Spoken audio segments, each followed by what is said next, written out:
So, what's the plan? Right. First, we do a skit. Second, we try our best. Can be a bit improvised. Do our intro right after and discuss movies we've seen this week. And of course, talk about Edgar Wright's best movie, Baby Driver. Wait, why just one movie? And why Baby Driver? Well, I don't know. I just figured it would be easier to talk about one movie. And also, I like Baby Driver. Well, there's got to be another option. Also, Kevin Spacey? Damn it. And why should we talk about movies we saw this week? All I saw was my soul leaving my body. Why is that? Because I saw Morbius. Oh, shit. You're right. Nobody wants to talk about that. Let's avoid Morbius for the greater good. For the greater good. Okay, guys. I know what we're talking about today, and but you guys don't have to say for the greater good. For the greater good. God damn it. Any other ideas? Right. Same as yours, but better. Skit, a theme song to transition to the intro, cut the fat. We don't talk about stuff and just dive right into everything Edgar Wright has done. Okay, nice. Sounds really long, though. Have you seen Spaced? No, is that a Star Wars ripoff? What? I think that comment gave me a tumor. Guys, his birthday's on the 18th. What the are we gonna do? Okay, I got it. Original idea here. We do a skit. Play a theme song of some kind. Introduce ourselves. Talk about Shaun of the Dead, Hot Fuzz, and the one where the world ends. The World's End? Nah, that doesn't sound right. Okay. I will go with that. I think we got an episode. Yerp. Yeah. Now, on the transition to the music, make it smooth and just don't abruptly interrupt.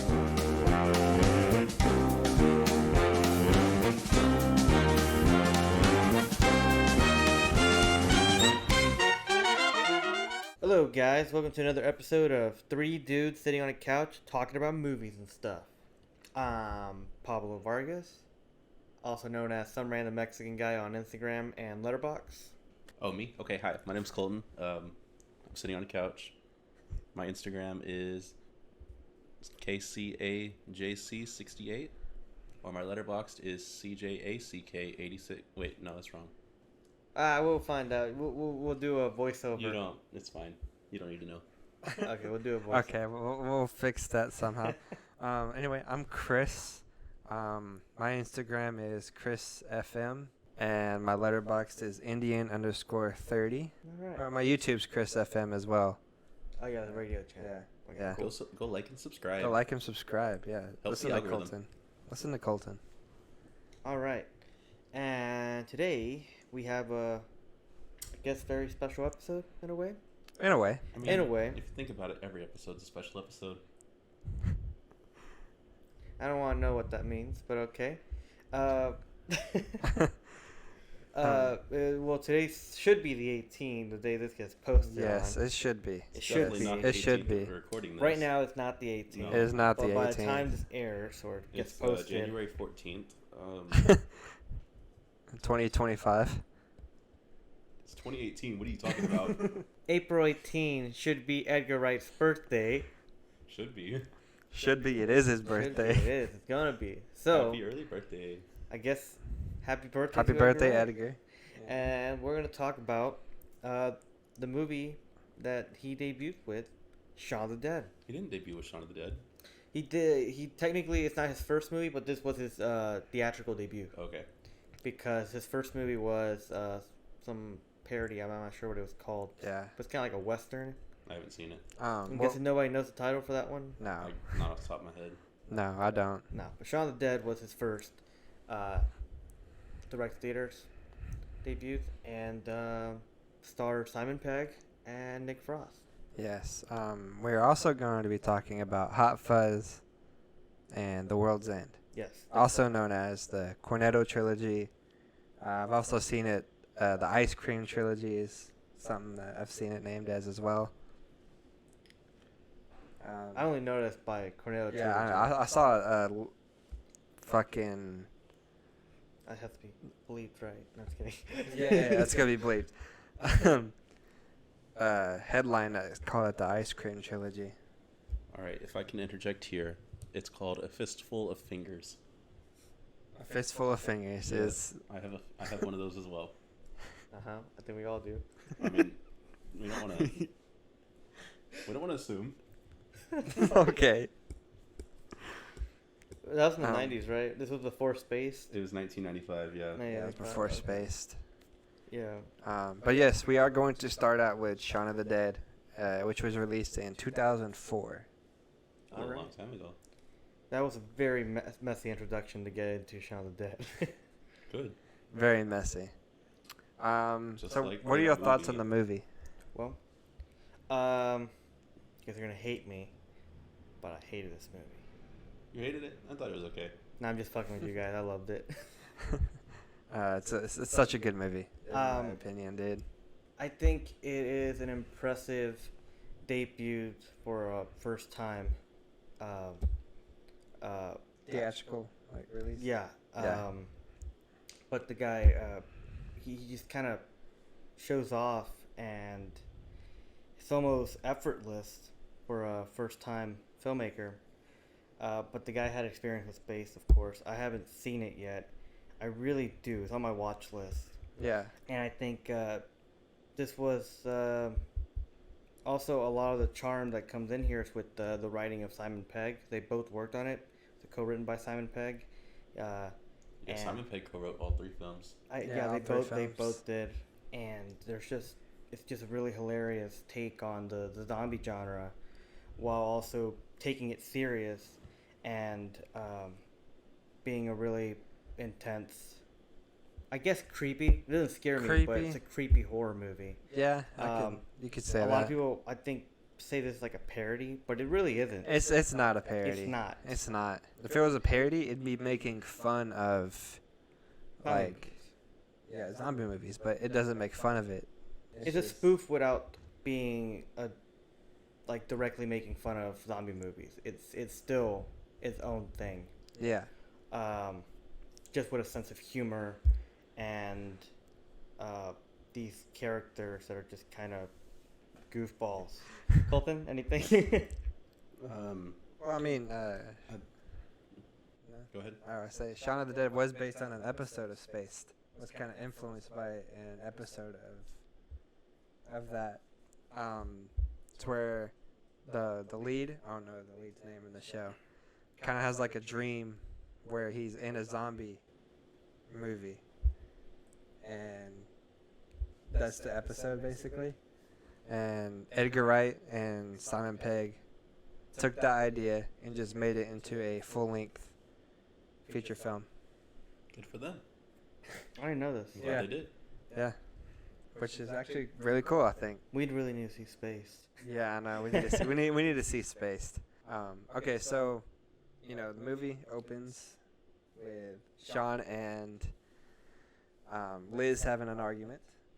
Yeah, I think the opening actually is one of the things that all 3 movies have in common, where it establishes almost all the characters in one go, and even sets up what's going to happen in the future. There's a lot of foreshadowing throughout the entire movie, but in this opening they set up so much that a lot of it you miss it, and then when they do a callback where you're just like, that's right, they mentioned it in the very first 5 minutes. 5 minutes. I also think it's kind of funny how they're talking about their friends, like they're not there. They acknowledge them. Oh, yeah, they acknowledge them. Like, oh yeah, no offense, but like, I don't know. I just thought that was kind of funny. I know it didn't bother Nick Frost's character. He was just there like gambling or something. He was playing pinball, wasn't he? Was he playing pinball? Is that what that machine was? I don't think it was pinball. No. Because like he did something and coins came out. So I thought it was like a gambling thing or something. I don't know. I don't know. I like the intro song. When it's doing the title card. Oh yes, I don't know what that song is. Edgar Wright has a very good memory in his discography. He has he knows his record, and in every movie he makes. The music. I love the music in a lot of his movies. It's his taste. It's what he likes. Some of them are just like really hard to find. Like some song for like the sequence where like they're trying to make a plan. Yeah. I was struggling finding that song. I couldn't find it at all. but it's from like Zombie. I think it's Zombie. the band. Yeah, ZOMBI. That's actually kind of funny. Oh yeah. Yeah. Because during Because Zombie yeah, Apocalypse. zombie. I feel like that was probably intentional. It probably was intentional. It was intentional in some way, but it actually also the theme and the type of sound works for like a flashback, kind of like a goofy little flashback. But to the opening, I remember in the commentary, Edgar Wright points at what's the name? I don't know the guy's name. The guy with the glasses. Daff. David or something. David, Like that. They call him David. Daff. Yeah. David. Harry Potter. Yeah. Harry Potter. That's what he calls them. That's what we called them. They're like, oh look, it's Harry Potter, but he's like, Harry it's Harry Potter. Potter and Britney Spears. And it's like, oh, that's a very 2000s reference, but I mean, Harry Potter, yeah, it's very, very well known. Yeah. Well, one thing that you were pointing out, Chris, is when you said the opening with where they're playing the theme song Yeah. for the title. Everybody that we see there, it actually, we see them later throughout the movie as zombies, but even as like normal day people, they already seem kind of dead. It's one thing that I noticed is like even as normal people, they look like they're dead inside. Yeah. So it's like eventually they become zombies and Yeah. they're literally dead. Dead Yeah. look in their eyes. Yeah. And then like the film really starts with fucking Simon Pegg just Oh yeah. walking up looking like a zombie. It's yawning. Yeah, Yeah. Yawning. Yeah. Makes him look like a zombie. Yeah. The cashier Mary, we later see her Yeah. in a sequence where like there's where Ed and Shaun are oblivious to what's going on around them, and they push this zombie, and she falls down, and they have that very nice special effect where like the pipe goes through her, Oh my god. and it dude. gets like a very nice Yes. shot where like the camera shows the hole, and that was he stole that from a certain movie. I don't remember what it was. They talked about it in the commentary. Yeah, they mention it. I don't remember what it was though. People think it's a reference to a specific movie, and then Edgar Wright's like, no, I didn't steal it from that movie. I stole it from this other movie where he stole that from that other movie. So You it's know, just a it's bunch just- of people stealing Yeah, stealing they stuff. kind of Quentin Tarantino it, where they steal stuff and they Yeah, admit yeah. it. They're open about it, and as long as it's creative and well done, I don't think anybody gets mad. No. I mean, maybe. And they're also not claiming that it was Yeah. their idea. Did you know the original title of this movie was Tea Time of the Dead? Well, I'm glad they changed the title. It wouldn't have worked here in the States. It would not have worked in the States. That's just like a weird title to me to even think of. Well, they're British, so. It is. I know they're We- British, but like, What? I don't know. They would have called I it don't know. pop or soda in the States. Yeah. Soda pop of the day. Yeah, diabetes with the dead. Yep. That's how it would be here. Yep. Yep. What do you think about the one shots of him going from his house to the convenience store? Love it. Oh, that's really good. I love those shots, man. And it's more hilarious on the callback when it happens again. Yeah, when it happens again. Yeah, and he's just like half asleep, and he's not realizing that everyone around him is fucking dead. Yeah, and Yeah. he slips on blood in the store too. Yeah, but is after a hangover? Yeah. And that's the first time we see the Cornetto. Yes, that's what it was kind of an inside joke for them. Yeah, it was. But then they don't really plan ahead. Like they're not thinking about, oh, we're gonna make 2 more movies that involve Yeah. the Cornetto. I think it was like they were kind of thinking about it by Hot Fuzz, and then this is Maybe. kind of off track. They were kind of thinking about it in Hot Fuzz, and then they did it on The World then, and they confirmed it. They were like, yeah, that's what we're gonna the call Cornetto it. We're Trilogy. probably gonna call it the Cornetto Trilogy. We gotta put a quick reference there. You know, the reason the Cornetto's in the movie is because Edgar Wright once had a hangover, and he would eat Edgar Wright says Cornettos. it's his hangover cure. Yeah, he'd eat Cornettos the morning. Well, the after. question is, does it work? I don't It know. works for him. He didn't say anything, I don't think, about it working or not. But he thought that it would be funny just to have Ed do it because that's what he did. Yeah. Which I thought that's actually kind of funny. So one thing I want to say is, I think in the commentary, Edgar Wright says they couldn't get the clearance to use Prince music or something like that. You might know what I'm talking about. I think he mentioned it. I don't.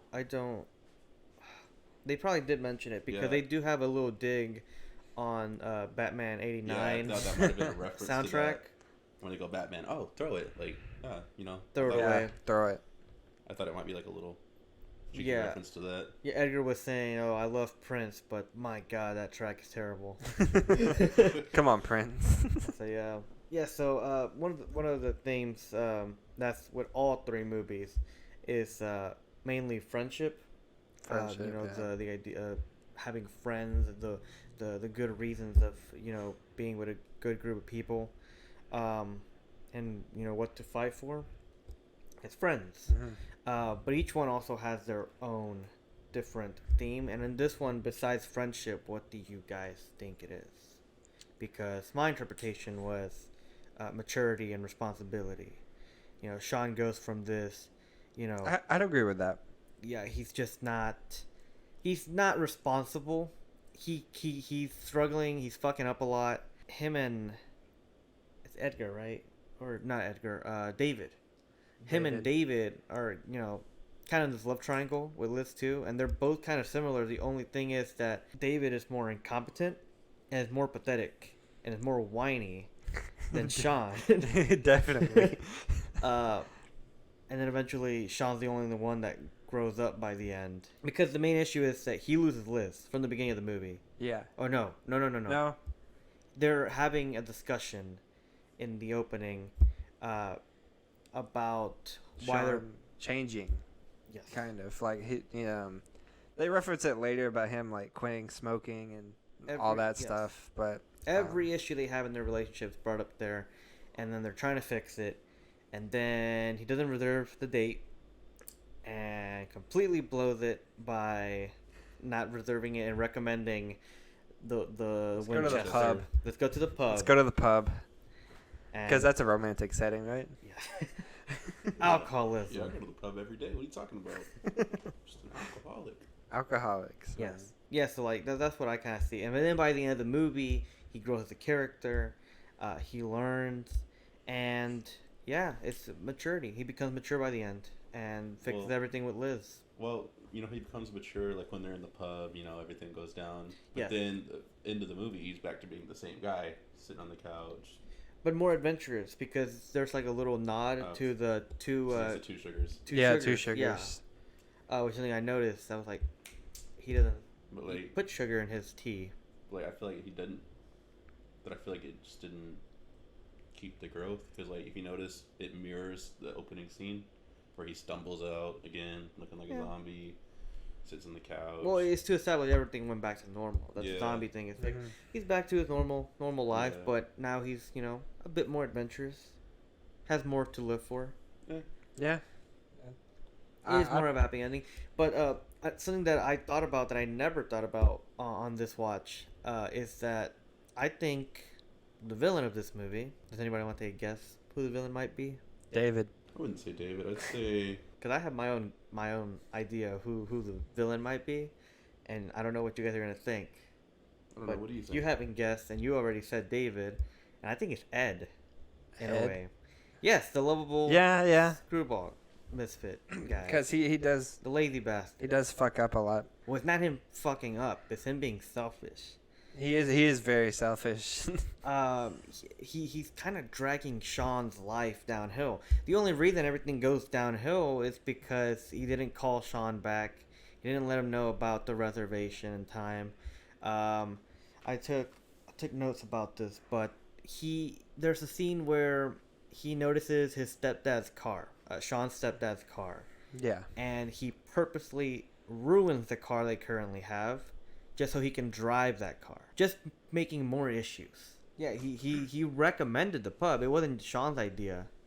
It was Ed who It was Ed's idea. recommended that. And then not only that, but after they killed the two zombies that were in the backyard, and that hilarious montage with the records, and then that one zombie that walks in but has no arm. After they kill those zombies, they're discussing what the plan's gonna be, and Sean already comes up with an idea, and that actually was fine. That idea would have worked out at the end. However, Ed didn't like it. what does he do? He says it has to be under my requirements. He And he's manipulates him into thinking Going to the pub. basically. Well, I need a place to smoke. I need a place where There's What's drinks. his requirement? There's drinks, and it's some place that he knows all the exits. And so they're like, okay, well, let's just do it here in the apartment. And then Sean's like, well, no, it's not safe here. And then it leads to the pub. Well, So- technically, I think Liz's and David's, whatever. What's the other one's name? Diane? David and Diane. Yeah, Diane's apartment would probably be the safest place. Yeah, it's like on the second floor, third Yeah, floor. yeah, it's Wasn't that Sean's idea originally was to go to there? yeah, Yes, yeah. that was his That was original his idea. original plan Think of was his to go mom to and there. then go there. And then Yeah. go there. And it That would worked. have been way safer than going to the pub or staying at their house Yeah, that's what I said. because it's, you know, Yeah, a couple of second- floors up, and you can't get in unless someone buzzes you up. Yeah, or you're Sean and you just climb up. You just somehow. climb up, but I mean, like, zombies wouldn't think about pressing a button or like climbing it. They can't climb. Well, even if they did press the button, they'd have to just Yeah, sort of let yeah. them in. Sean's stepdad has that one gag where he like turns off the music, like that funny Yeah. joke Yeah, where yeah. Sean's like, "Mom, Yeah, there's he's nothing, dead," There's nothing left of the man you love. and then the record turns Yeah. off because there's like loud music in his car. I think in a way the zombies are like a bit conscious, but they're still gonna eat people. Oh, Yeah, Well, yeah. That at the end, he's still playing video games. Yeah. Yeah, So you guys kind of agree with? yeah, Ed May I being agree wrong? with that. I Yeah. feel like he's like a passive antagonist, not like He's not. intentionally. He's not intentional. Intentionally but- doing it. But that's the thing. Like without no one realizing it, including Shad, it's kind of Ed who's holding him back. Even though Ed supports him, but he tries to get his way. You know, in a way where Sean doesn't realize it. And then eventually Sean gets fed up and he actually starts confronting. And that's how he's maturing front too. of Kind of at the wrong Right in time. front of though. And the then whole there's horde of times where zombies. it's the wrong time, yes. Yeah, the scene where they're like trying to get into the Winchester. They're all Yeah. pretending to be zombies and Dude, and all those extras are fans of Spaced. oh, they are. Yeah, they? yeah. That's how they got a lot of those extras. Nice. Was because they probably put something out on like the radio or something, and like fans of Spaced went out there and were extras. That makes sense. They get paid? They get paid well? I don't know. Probably not. I don't think so. Just because Edgar Wright didn't have the money, Oof. he went broke trying to make this movie. Like him? Yeah, Edgar Financially? Wright went broke trying to finance this movie. Oh my god. I'm glad it was a success. Yeah. There was a lot of stuff talking about he had to work like a job and then get money to film the stuff and all that. And it was a lot of stress probably on Edgar. I can imagine. I mean, yeah, think about it. The movie fails, you have nothing. You have nothing. And yeah, your dreams being a filmmaker is just thrown in the gutter. Yeah, so it's a good thing this movie made $30 million. There we go. Out of a budget Yeah, of it's not that much. 6.1. that's actually very profitable. Yeah. Yeah. I mean, with a budget that small, Yeah. 30 million is pretty good. Was it indie or was it actually distributed? He had a hard time trying to find a production company to. But eventually he did. Yeah, right? eventually he did. 'Cause I know that they showed it to Romero, right? Yeah. George. Oh, and George Romero loved it. Yeah. He had like a private screening and he called back and I think he was like, "Oh man, that was awesome." And I think he let them have a cameo on his next movie Yeah. as zombies, Mhm. right? Yeah, and one scene you can see him in the background as zombies. Simon Pegg and Edgar Wright. I thought that was cool. Yeah, that's nice. That's Yeah. neat. I got one more thing to say. Yeah. We even tested this the other day. Dogs can look up. Dogs can look up. Yes. Yes, they can. It's debates over. Dogs definitely can look up. When was this argument started in the movie? They're talking about the one guy Philip. saying, "Oh, Right? yeah, it's a real gun. It actually works." And then he goes, "Oh, but he also says the dogs Oh, can't look yeah, up." yeah. The it was bartender. Al. Al. Big Al? Yeah. No, was Big it Al. Al? No, it's No. no. They're talking about him. It's somebody talking about him. I don't know. I don't think it's a character in the movie. I think it's Big Al. I don't remember. It's just a character off screen who Yeah, tells yeah. stories. Yeah. Because I think they knew a guy who used to like tell him a bunch of random stuff, and that's how they kind of got the idea. Like, oh, let's have Nick just talk about random stories. Like, oh, the Winchester. The Winchester. The Winchester's a real gun. It works. And then dogs can't look up, Dogs which they can't do. look up, Yeah. Which they can. We got Rue, Yeah. our guest Rue, Our guest Rue. and Colton. You were like, what did you say to Rue? I don't remember. I vaguely remember. Don't know. She You just told her to look got up. it. Yeah. Point is, she looked up. And then we celebrated. We were like, yeah. Yeah, one thing about this movie is I think it's definitely worth rewatching. Oh, not yeah. Even because it's a good movie, because there's so many things you're not going to catch your first time. So many callbacks. Oh, yeah. So many setups to jokes. There's a lot of times they repeat conversations like word for word. Yeah, like the I wrote this down. The Who Put This On? It's on random. They did that at the beginning of the movie, where it plays that sad song, Oh yeah. and Simon's like, "Who put this on?" On And random. Ed says, "Who put this on?" And Yeah. he put it's on random. Then it did that again when it started playing that Queen song. Don't stop me now. or Yeah, whatever. don't stop me now, Yo, that fight scene where they, like, dude. That's one of the That's great. highlights of that Yeah. movie. Oh yeah.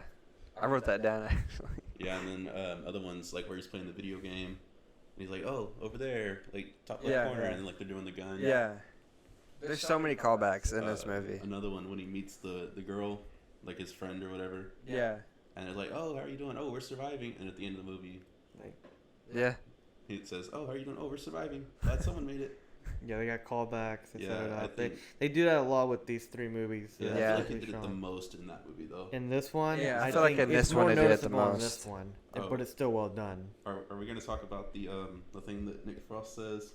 Yeah, boy, that one. Yeah, boy. That's what the plan, and they hit the shovel and Yeah. the cricket bat Yeah. or whatever the fuck it The is. shovel and the cricket bat or whatever. I was talking about when he's like gets out of the car.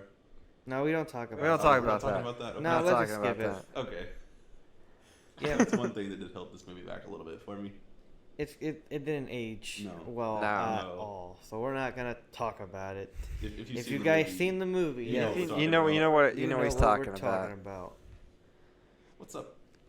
Which is probably why he's the antagonist. That's what it is. In my opinion, he's That's a probably bad influence for Sean. It's basically Sean in his younger years, but Sean's like, I have to let that guy go. Well, he doesn't let him go because it's his best friend, and he can't. Yeah. He can't do Yeah, that. even when he's dead and trying to turn you into a zombie, you still can't let him go. Can't do it, man. Can't do it. Can't do it. It happens. You don't let go of dead bodies. That. Yo. What are you saying? Yo. What did that mean? It's more like dead relationships. you know? You're right. You're right. So, anyways, when we were talking about the plan, they do eventually get to Liz to get her out of the apartment. Sean to the rescue. She was safe. She was safe. Oh yeah, yeah, yeah. If David, Liz, and Diane didn't go with Sean, those three would have survived it. They would have in that survived. apartment, being quiet, because they had a fridge full of food, the door's locked, probably no zombies in the hallway. They're paying attention to the news because what Zombie what's apocalypse. going on? Yeah, the zombie apocalypse. TV's still working. We gotta know what's going on in the news. No, everything went downhill for those three because of all Sean's lead. I think it's funny how David was like He was the right one. He was right in that one moment. in that one moment, but then he was like, towards the very end, he was like, "I'm gonna die because I can't be in the same room with Sean." Well, hold on. Diane was trying to stop him, and she He did. She did. But he stayed by the window, which is a rule that you don't break. You don't break. Stay away from the windows. I think even a news reporter said that. And he stays by the window and gets completely obliterated. Obliterated. I love that into scene pieces. too, dude. Really good God, special the effects with are that so one. good. Oh, man. So gory. Diane's trying to pull him in. Everyone is. I And then think Diane's Sean, like, they pull his legs. Diane's like, "I'm gonna go after him." It's like, you just saw his guts being ripped out. He's not alive. Dude, how is she? How else is she supposed to react? That was someone that she knew for so long. I know, but It's still. like mourning. I know. Look. One thing I have to kind of appreciate. Sometimes I don't because in zombie movies, characters do very stupid decisions. But in this one, no one knows what to do. They're following Shaun because he's kind of confident. He's kind of acting like a leader, like a captain. And unfortunately, his plan it's not his plan. It's Ed's plan, but he's going through with it. And so everybody follows him. But I like how everyone is it's realistic. They're making realistic decisions while following a stupid plan. Like even Shaun's ex-girlfriend, where they're like, "Where are you going?" "Well, I'm going to the Winchester, the pub." The pub? Yeah. She's like, "Really? You're going there instead of somewhere safe?" But she didn't want to say anything, probably because she didn't want to freak out his crew. And then they have that parallel where they're crossing each other. Oh, that's so funny. Very funny gag. That's so funny. They're kind of very similar. Shaun's ex-girlfriend and him. Yeah. Kind of makes sense that they're not together because they're so similar that they're. Does it say that she's his ex? I'm pretty sure that was his ex, wasn't it? I don't think they ever say that. I don't think they. It wasn't. No, I'm pretty sure it was an ex. It was established, wasn't it? I don't know. Was it established? Like. I don't think they ever said that. I could be know. wrong, but I'm pretty sure I thought it was. I think it was just somebody from like school or something. Maybe. Okay, well, I thought it was. I mean, you could be right. We could be wrong. Yeah, but what I was gonna get to is that they make poor decisions and it's realistic, and it's realistic because there's consequences to their bad decision making, that it ends up, a lot of them getting killed. The only survivor being Liz and Shaun. Yeah. Like, and out of nowhere, it's like the realism's creeping in by the end, and I get all these dark themes like Shaun's mom getting killed. Like, it comes out of nowhere. Yeah. Because you're like, well, these are the main characters, and Shaun mom, we like Shaun mom. She's not gonna die, and then she gets fucking bitten. Yeah. But she's hiding it. And of course, Ed. Ed got bitten. I mean. Yeah. I'm a little mixed on the very, very end. The very, very end. The shed. Yeah. When he's in the shed, yeah. There is foreshadowing for that, where the roommate. Says something about go live in a shed. If you want to be like an animal, go live in the shed. Yeah. They both say something similar. And then Ed's like, Ed says, "Oh, next time I see you, you're dead." And then next time he sees him, he's dead. And then he's literally dead. He's a zombie. And then he's the one that bites Ed. Yeah. No. Yeah. No. Was he? Yeah. Oh yeah, he was. Yeah. I've watched this movie 3 times in the last 2 weeks. I think I know. Yeah. So a lot of things that I think Colton, you mentioned something about an inside joke. Or was it Chris who said something about the Cornetto being an inside joke? It was me. Yeah. About how Edgar used to do it as like a hangover thing. Yeah.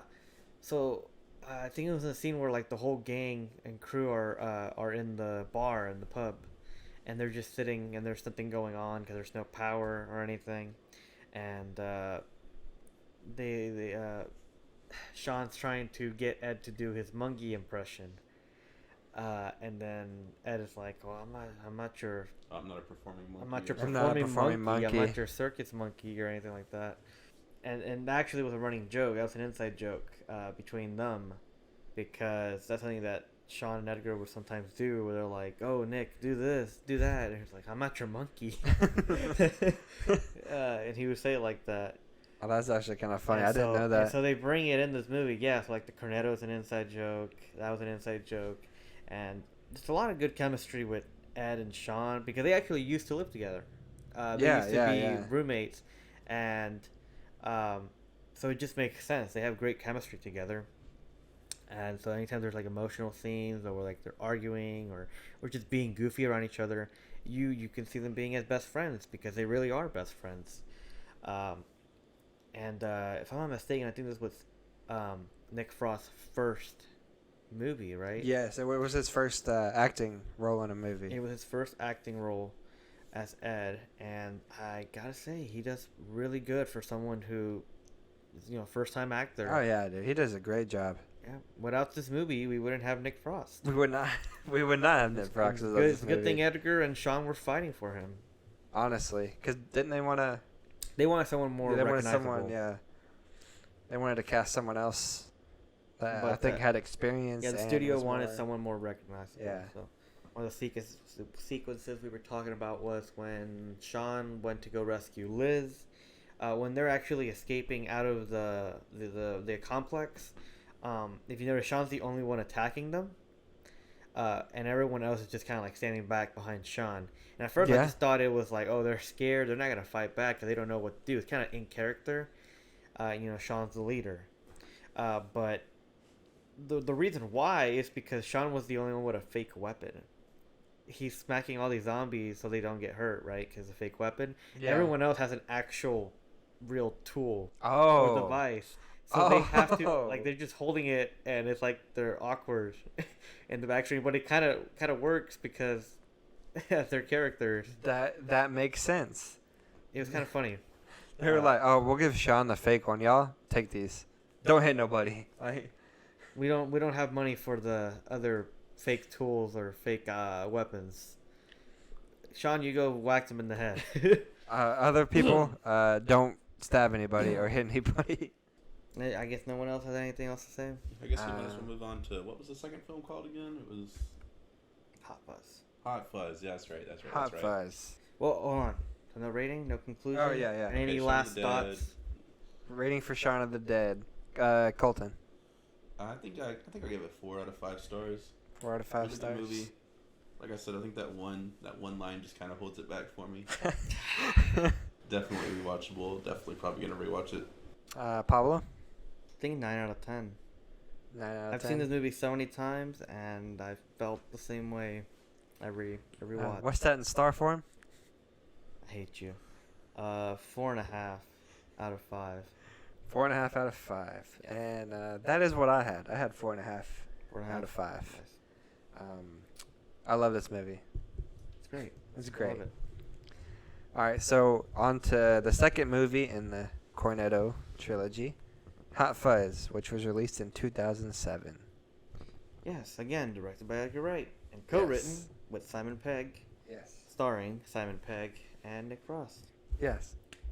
Hot Fuzz is a great movie. All right, I'm gonna just go out and say that. I think it is a really well-made action movie, paying homage to the action movies of the early 2000s and 90s and other famous action directors like Tony Scott, Michael Bay. There's other names that they There's- had yeah. reference points to, but probably the best British action movie that exists. Yeah. Because one thing that I remember that they were discussing is that they don't really have many action movies in the UK. And that was part of the reason they decided to make it. And that's part of the reason why Part of they the made reason. it, because they were like, we need one. We need an action movie. We need an action movie. So, I don't know if you guys saw this, but I think something that's funny. So you know how the main character's name is Nick Angel? Yes. Yeah. The music supervisor for all 3 films is also named Nick Angel. Nice. They named it after him on purpose? I think so, because I was looking at the credits for Shaun of the Dead, and I saw Nick Angel, and I'm like, no way. Dude, that's actually kind of fun. That's Yeah. actually cool. Imagine. In the movie, Nick Angel is a workaholic. Yes. Definitely. He doesn't know how to shut his brain off, which they say that multiple times in this movie. Nick Angel's a workaholic, and everybody else is an alcoholic. Yes. He's too good at his job. He's too good at his basically- job. He's basically the perfect character because he's too good. That's why they fire him. They fire him because he's too good. It's making everybody else look And bad. making everybody else look bad, so they send him off to be the what was it? The chief sergeant. Yeah, the sergeant of a little town in the country. It's a very funny opening. Oh yeah, With the editing in that scene too, dude. yes, I love it. it's kind of like making fun of the action movies at that time. Well, not like being insulting, you know. Yeah, Kind of like it respects it, but the way it does it is it's kind of charming. Yeah, it just looks like he's perfect. He's great, and he's like ready to go get promoted, or so he thinks. Yeah. Yeah. And then they're like, "Yeah, we're firing you." We're sending you out to the country. You said you always wanted to go work in the country. Yeah, in like 20 years. Yeah. He's like, man, I'm going to go get this boring job out in the country. And then he learns, oh, not so boring. He calls for every higher authority to come down from the building to like back Yes. him up, and then they're like, "No, you should. You should leave." go. And then his final choice, like his final action is like, "Okay, well then, if you guys don't want me, we'll see what everybody else thinks." And he storms out the room, and then everyone's like celebrating, like, Yeah. "Oh, Oh, congratulations!" Thank God. We're tired of this guy. It also kind of shows that he has no friends because of how busy with work he is. And then when he goes and talks to his ex or whatever, Yeah, his ex. she's talking about, yeah, you really don't care about anything except for work and your plant. And your peace lily. He can't have fun because he's just too focused with being perfect. He's like, yeah, he's just an OP character, and but his flaw He is is the main character. He is the main character. yeah. His flaw is just he can't interact with people normally because of his job. Yeah. So on to the town that he moves to. The town. Yes. It's a town. Yes, it is. Oh, it's a village. The village, yes. Sanford. Yeah. Sanford is the name of the village that he is being transferred to. The place that they actually filmed it at was Edgar's hometown. It was like in Wales or something. Yeah. Technically, it was a city because it had a cathedral. And they had to edit it out of the shots. And they had to digitally edit out the cathedral in every shot that it was in, just so it would be a village. That's a lot of work. That's a lot of work. Well, it depends on how many shots they got, but was it a lot? I think it was a few of them. Like, was it always in the background, like a majority of the time? I think so. Not all the time, but I know like maybe quite a few shots it was. It's like trying to film in Waco without getting Alico Village. Oh my god, dude. The night he goes into Sanford, he goes to the pub. He drinks cranberry juice. He drinks cranberry juice, and he finds out almost every single person in there is underage. Yeah. Was very noticeable. Yeah, very noticeable. Every kid, well, everyone looks like a child. Everyone looks like a child. That one kid even had like full-on braces, and just looked like he was not even close to being 18. There's the first kid he goes up to where he says his birthday. What's your birthday? Like, I don't remember the day. I don't remember the "What day. I year?" remember the day Every year. of every year. every year. Me Get too. out. Get out. Get out. And then the one guy is like, what's your birthday? 1969? So you're 37? Yes. Yeah. Get out. What's your birthday? Get out. That one was funny. And then they have a setup where the owners are like, "Well, what's going on here? What's all the fuss?" And they're trying to explain why they have the kids there because it's safer, it's better. It's for the greater It's good. for the The greater greater good. For the greater good. Yeah, kind of establish it like kind of hinting what's gonna happen. Yeah. Yeah. More as the plot goes on. But before that, they have a funny reference, funny joke, where they're he the first time he goes into the town, he goes to a hotel, right? And there's the old lady who sounds very sinister. Yeah. She said something about He fascist. calls him a fascist. She calls him a fascist, and it's like, oh, I'm just playing a crossword. And then he calls her a hag. He calls her a She's like, hag. oh, look, 7 down or whatever. Yeah. Oh. Oh. She looks so like, what did you say to me? Seven it's down. over 7 down.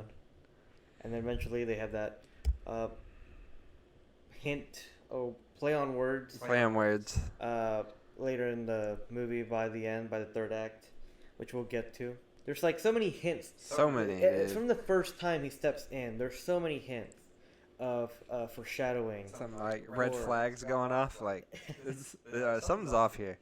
That eventually you kind of just don't think about it at a certain point of the movie until they have flashbacks, but I think that's kind of like homage to how the action movies are done in that era, but it establishes it and it like reminds you of every clue, every hint, and even with that, there's a few that kind of they don't mention it, but it also still connects. Yeah.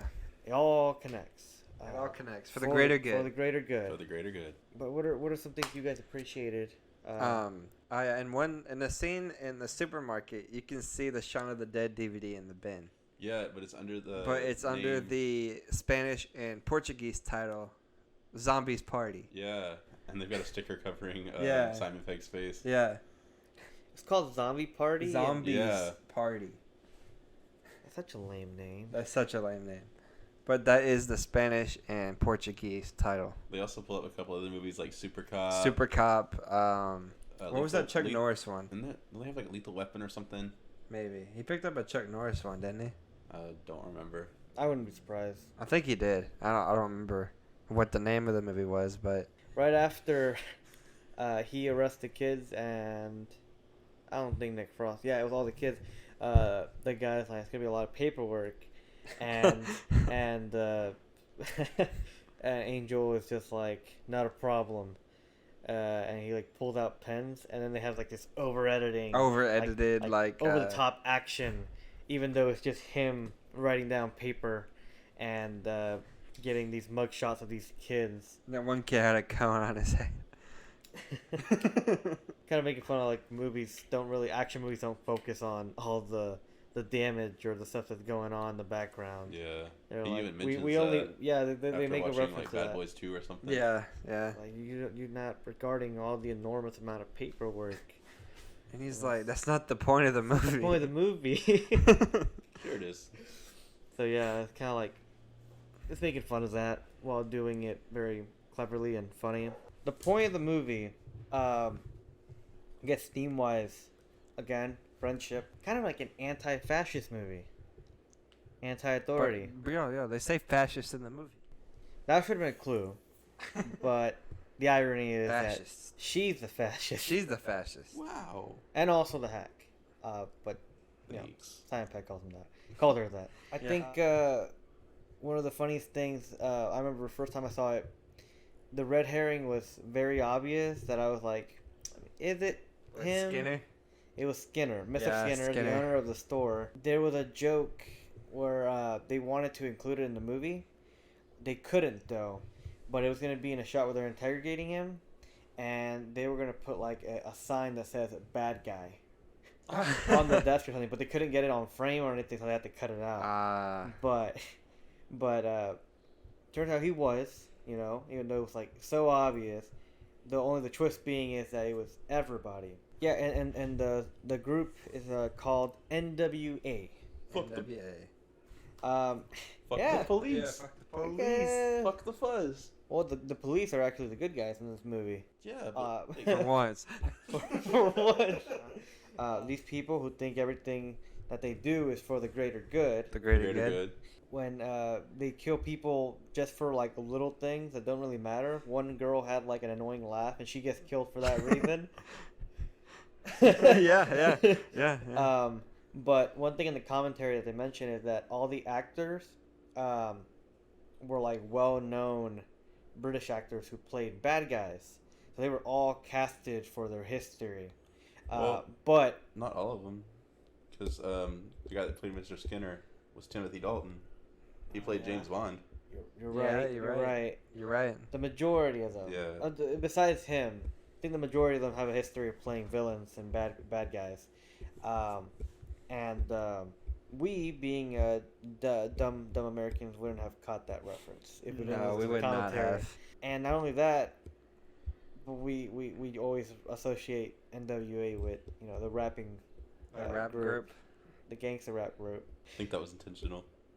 I don't think it was. Well, I mean, with it being "fuck the police" and movie literally I being about guess. cops. I and guess NWA, Maybe. I Maybe think it it was was. intentional. I think they at least realized what they were doing. I think it was accidental. I mean, I'm pretty sure Edgar Wright knows. Maybe it was NWA. on accident, but I think he knew what he was doing. I guess so. Maybe. I think he's- I It's don't- possible. It's possible, yes. Also, the last names of some of these people are a giveaway. It's hilarious. Yes, like one of them, of course, Skinner, Mr. Skinner. Mr. Skinner. And you got like Reverend Shooter. Yeah, Reverend Shooter. You have Reaper. What was Yeah, one's last name? Somebody Hatcher. Hatcher. But I mean, a lot of them weren't even just that. It was just like random Yeah, and just like like random Tiller, stuff. Taylor. like that was the florist or Yeah, whatever. the florist. And then you have like the newspaper guy. His last name's Messenger. Yeah, Which is kind of fitting. He's trying to give a message to you know, Nick Angel in one scene. one Yeah. thing I saw at the little like festival or whatever they were having before, Tim Messenger dies. Yeah. The booth that Mr. Skinner's at is called Splat the Rat. Splat the rat. Yeah. And he literally splatted the rat being Tim Messenger. I was like, wow, that's dope. Dang. That's, Play on good Yeah. play on Yeah, word. yeah. Like, they that's put a such lot of like subtle jokes in there that you're not gonna catch on the first viewing. No. Very That's one detailed thing I on like Very, about these very movies. detailed. But while Colton was talking about Tim Messenger's being at the fair thing, his death is actually really fucking good. Very Oh, yeah. brutal. Yeah. Very brutal.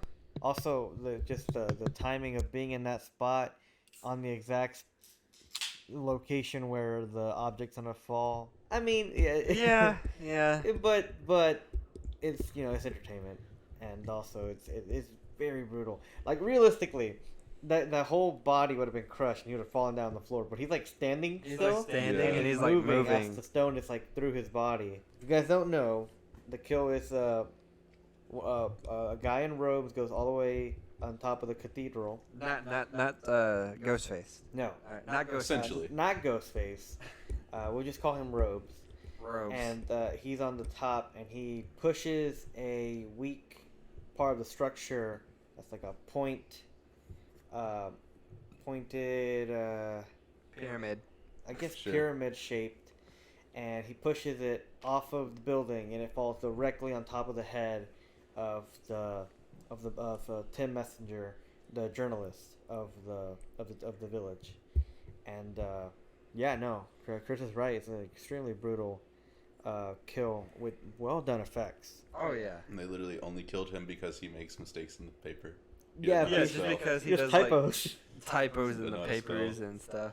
Yeah, the funny thing is the Angel theory is that there's like a whole big It's a conspiracy, little and that's only like hidden code he's trying to do. there's a whole big conspiracy. Yeah, he thinks that there's like they're all connected, which is right, but he thinks it has to do something with like property, and like there's a whole much more reasonable motive to all these murders. When really it's just the town people don't like certain people for certain things. Like like the journalist having typos on the articles. That one guy had a big house that didn't fit the aesthetic of the town. Of the Yeah. town. Yeah. The actor's a terrible actor, and he Yeah. ruined Shakespeare. Yeah. Killed the one girl just because she was moving away. He's like, so it was, Yeah. so you murdered him? Well, he murdered Shakespeare. Fair enough. Yeah. I see what you're doing there, man, but that's not the right way to approach that. That's not the right way to approach it. Multiple genres besides an action comedy. It's Colton and Me. I think you were there too.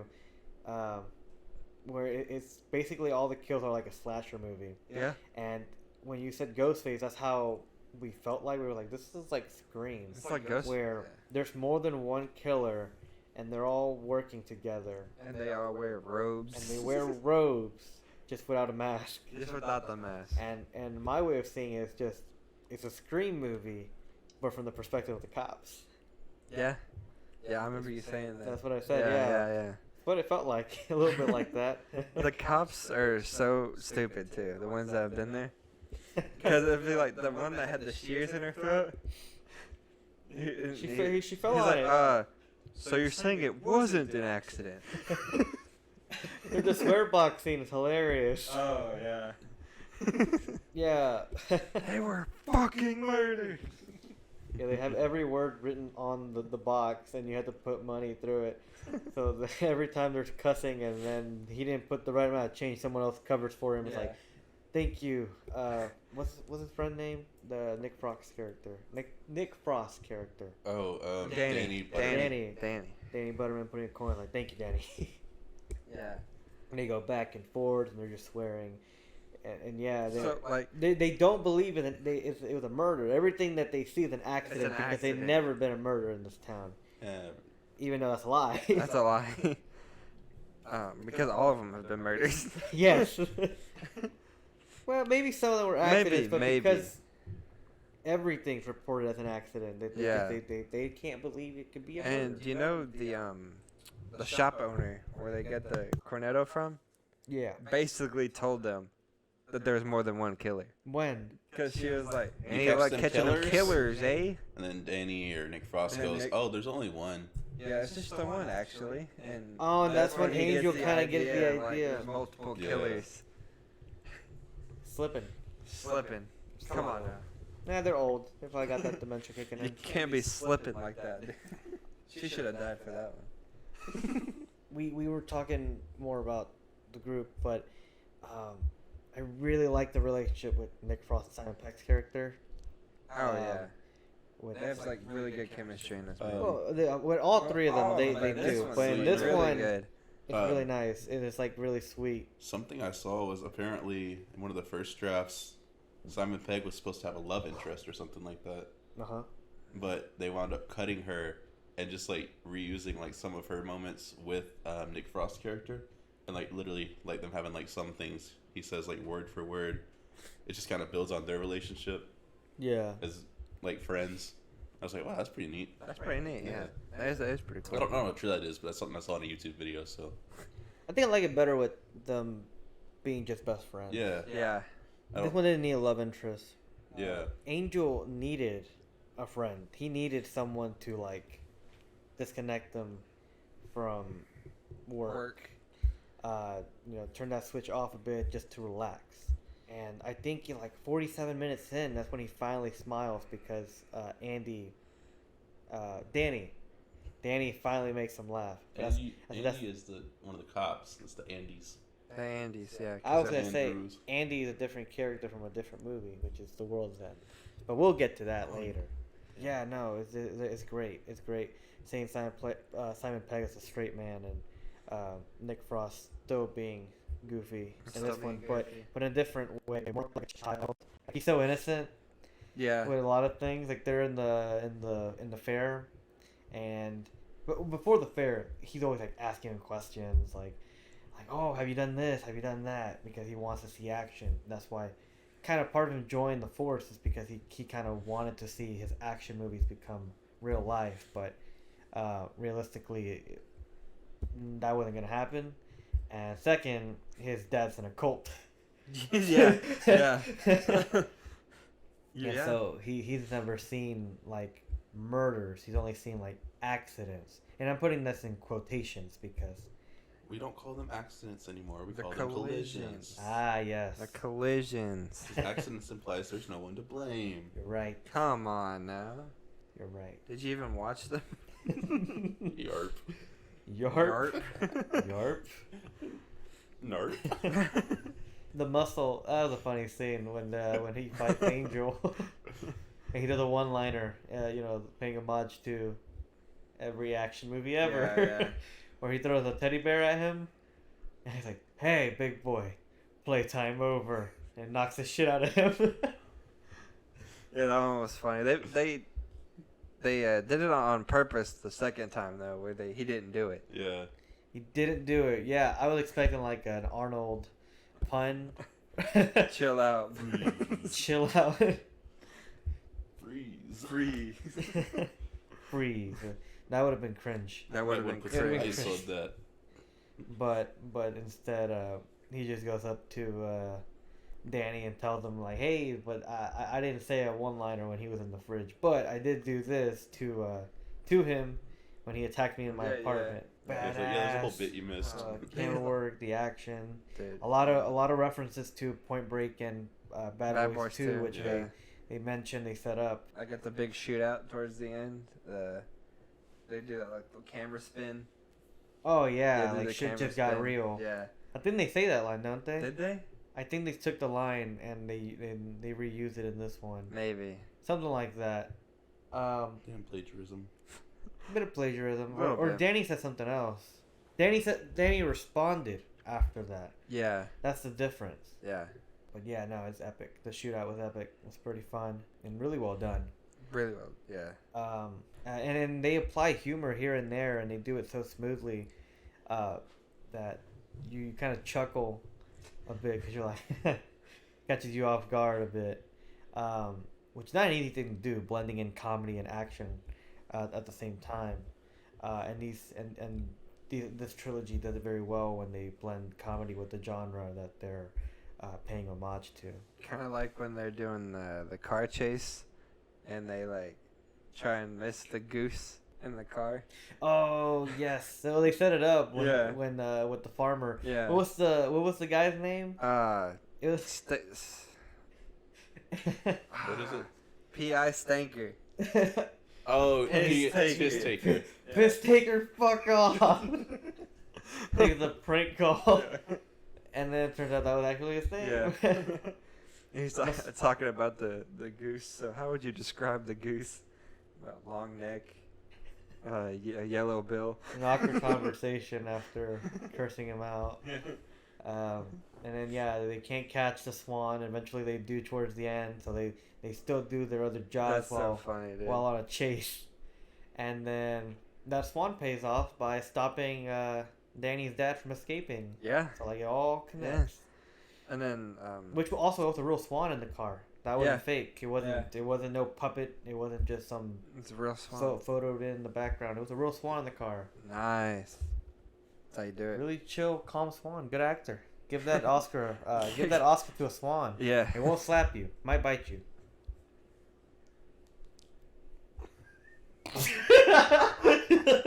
Bro. You know what? I bet it will. What did y'all think about the fight scene in the model village? I think the editing was like kind of threw me a bit off, but it was purposeful and all intentional. Mhm. But overall, it was still fun and a bit intense.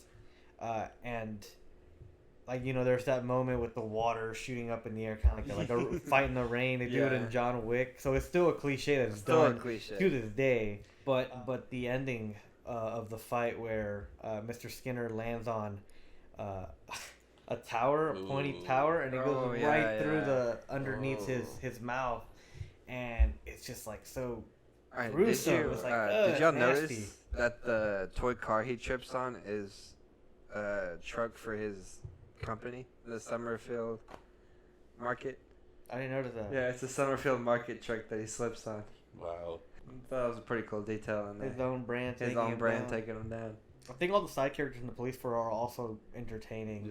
Yeah. Yeah. The old man. Oh man, you couldn't understand. You couldn't. Yeah, he just says anything, and everyone else understands except for like Angel. Yep, I agree. The two over the top. The Andes. The Andes. The Andes. The Andy. Yeah. Wait, they're twins, aren't they? No, they're both named Andrew. Yeah, or the something like boss's that. name Andrew. Were there twins in this movie? At the store. Yeah, the Throwing the knives. The butchers. There we go. Yeah. Okay, Isn't it the same ones that play the zombies in Shaun of the Dead? it might There's be. twin zombies might in Shaun be. of There the is Dead. recurring actors. It Yeah. might be. Because they have there's twins. That's another parallel with all these movies. I think it's just something that Edgar Wright enjoys is having twins in his movies. He just likes working with twins. I think it might be the same guys though. But yeah, those two cops with the glasses. They're wearing glasses even when it's dark. Yeah. Yeah, well, it was like pouring rain in the dark. and they Yeah, still had their there's glasses on. There's those guys in the action movies. Another cliche of action movies where they're just giving the main protagonist like a tough time. Like, oh, well, you're failing on this case, or you're doing a bad job, or oh, is the Swan doing the murder this Oh, yeah. time? Not everyone's a murderer. I mean, they are though. Yeah. That's the funny That's the thing. funny Everyone's part, a yeah. murderer. It's awesome. And then the girl, was Doris, wasn't it? Yeah. Yeah, Doris. Doris. yeah. Her character would also. I'm surprised she's still alive because she has like a certain type of laugh, but Yeah. I guess she's in the police force, so they don't do it. But she's funny. She has her But she moments. gets along with everybody in town. Yeah. She does. Yeah. As a joke, they said, yeah. And she laughs at it.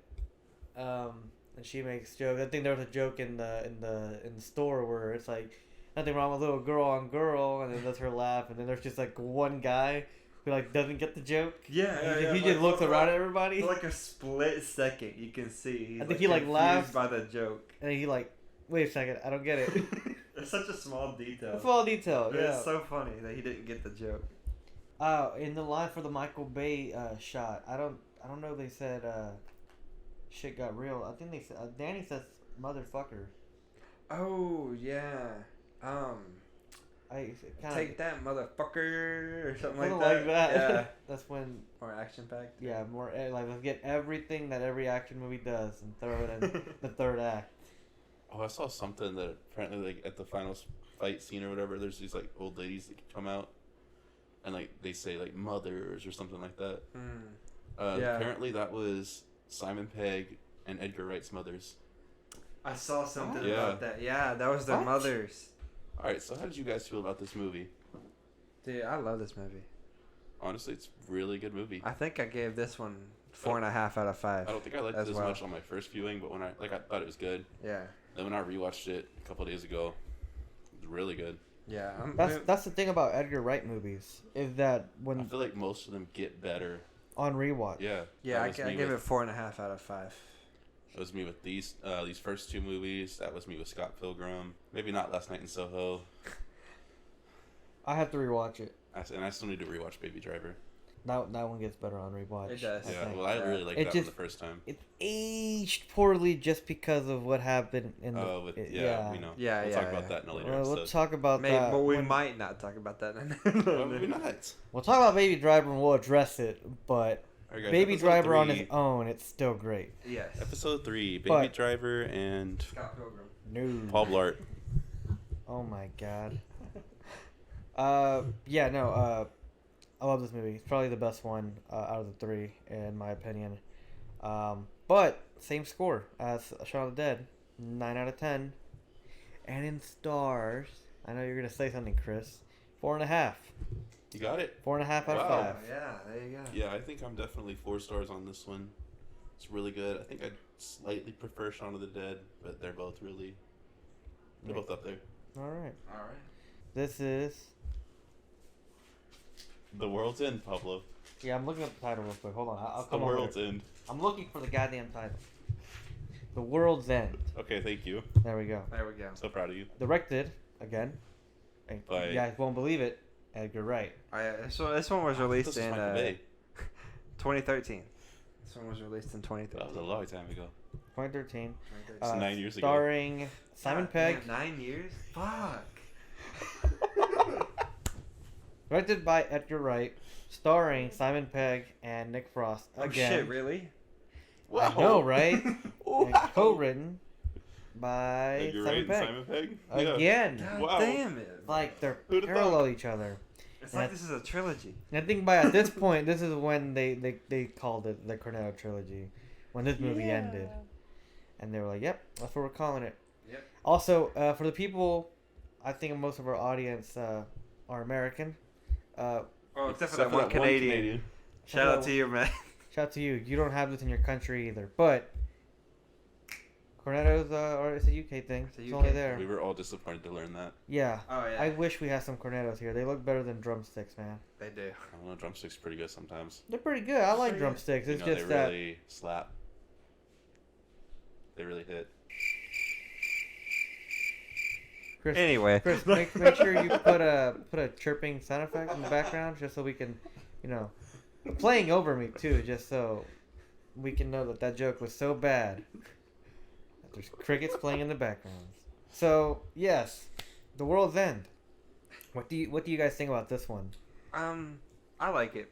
Like it? I like it. I thought it was good. Maybe not as good as the first two. Also, I've only seen this movie once. The other two I've seen now 2 or 3 times. No, I get that. Yeah. I need to I feel rewatch like this. it is underrated I think so too. because not a lot of people talk about it. Not this one. No, this one. I think a lot of people like Colton and like me, especially in the first viewing, when you compare it to Shaun of the Dead or Hot Fuzz, you don't think it's the same. You're like, you feel like it's a bit different, which it is. I was a little put off by this one. I went in blind, not knowing what was going on, and when they started doing the sci-fi things, I'm like, what the hell? What is this? 'Cause I had no idea any of that was in there. I thought it was just this weird movie about these guys going and getting drinks and whatever.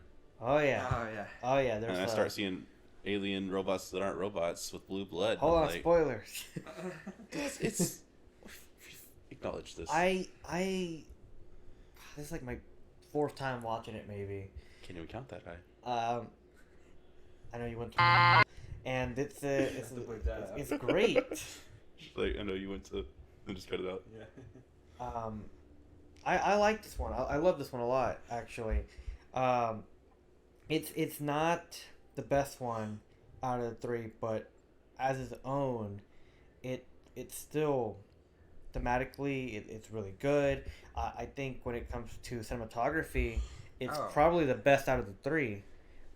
It just looks great, and all the camera movements when it comes to the zoom ins, when it comes to the fight scenes, it's just so well done. Edgar if Wright at you- his best. This is This was probably the first movie where he worked with Bill Pope, and if you guys don't know who Bill Pope is, he's the cinematographer of Darkman, Spider-Man 2, Army of Darkness, Spider-Man 3, the Matrix movies. This guy has a record. He's worked for Sam Raimi, the Wachowskis, and he has a style when it comes to lighting Yeah. and camera movement. He's great. He's awesome, and in this one he shows it too. Especially once every wacky science fiction creeps in, sneaks in out of nowhere. If you watch this movie without knowing anything about the trailer or knowing anything from the concept, I've never seen the trailer for this movie. me neither. I avoid the trailers for a lot of movies now. It comes out of nowhere and then it just starts picking up really quick after that. Yeah, no, it looks awesome. I like it. This is definitely one of Edgar Wright's more CG heavy ones, besides Scott Pilgrim. But like in the trilogy, it's the most CG heavy in the Cornetto Trilogy. Yeah. And the CGI looks great. Yes, for a budget. What was the budget? What was the You know budget? about this? I think I wrote that down.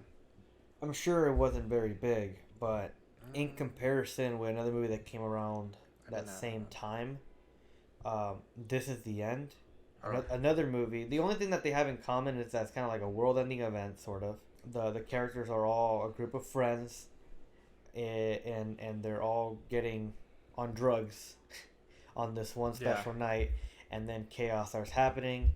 And the people working behind the camera are also known friends.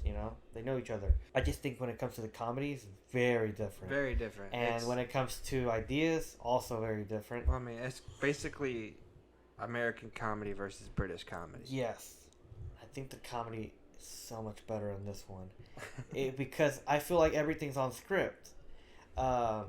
Everything in the other one is just mostly ad-libbed or improvised, and there's nothing wrong with improv. It's just how much it's done, and if in that one, it feels like everyone's trying to like one up each other. Instead of trying to craft a great scene, we're going off track with a different movie. But instead of like trying to make a hilarious scene, they're just like competing to try to get the funniest line or be the better man on the scene. That doesn't help the movie. And in this one, everyone's like on cue, and the jokes here and there you kind of miss it sometimes, and it's funnier. It's more well executed. I don't think this one's as like quick and witty as the first two.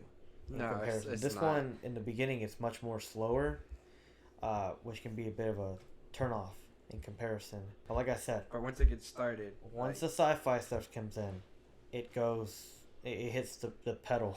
it goes 0 to 60 in like quick, Yeah, man. really quick. To go back to the budget, it was $20 million. That's really not high. That's not high. Like, it's higher than High. the other two. Like, it's higher than the other two combined, right? Oh yeah, yeah. First one's 6 million. First Hot one's Fuzz is 6 million. 8 million, I right? think Hot Fuzz was 12 to 16 million. I think. Nice. Yeah. Yeah, and the CG is pretty good. Pretty well done in this one. And I don't want to say nothing, but Death on the Nile had a bigger budget, and that CG is horrendous. Off track right here. Yes. I'm just saying though. Yes. Yes. In comparison, In comparison, it's okay, but there's definitely like 10 shots where you see it and you're like very confused and like Death on a why it Mile looks so had a bad. $90 million budget. Oh, that's no excuse. Yeah. Yeah, because I think you pointed out that you could see like the green screen on one of the characters. You could see the freaking edges of the green on one of the person's hairs. There's a lot of green screen in this one. Yeah. And we don't see it. It's really well done. The action is probably again also one of the best ones in these three movies.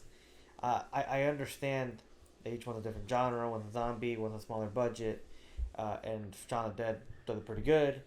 Hot Fuzz supposed to be that type of action movie from the 2090s, but it's purposeful and it's well done. And in this one, I think this one they go on their own. A combination of Edgar Wright and Bill Pope working together with the camera and the choreography of everyone, being in their spots to hit the alien or the robots, which they call themselves that they're not robots. They're not because robots. robot means slaves in a certain language. Yeah, and they're not slaves. They're or not something. slaves, but it's just so smooth, and it's so engaging when you're watching the action scenes. I think Nick Frost does a great job. Oh yeah, Like like this. in the one scene where he's fighting off a bunch of them. He's fighting off a bunch of them. He gets two seats and he Yeah. just starts smacking them and hitting them in the heads and cracking skulls. And then one of them, he even like belly hits them. Yeah, he hits him with his belly. I thought that was funny. Which is I guess a fun way to use your weight against the opponent, taking him down. I think he broke his legs off. It's just so fun. Any other things? Any opinions that you guys think about this movie? Well, I'm just gonna go off track or anything, but each name of the bar has a significance to the story. Depending on the scene. Yes, depending on the scene. Like in the I know first one, the first post is where they started off. So they say it in the movie, draw first blood. So that's first post, first blood. Yeah. And then the Old Familiar Hold is on. the same as the first one, like on the inside. Yeah. So it's the Old Familiar.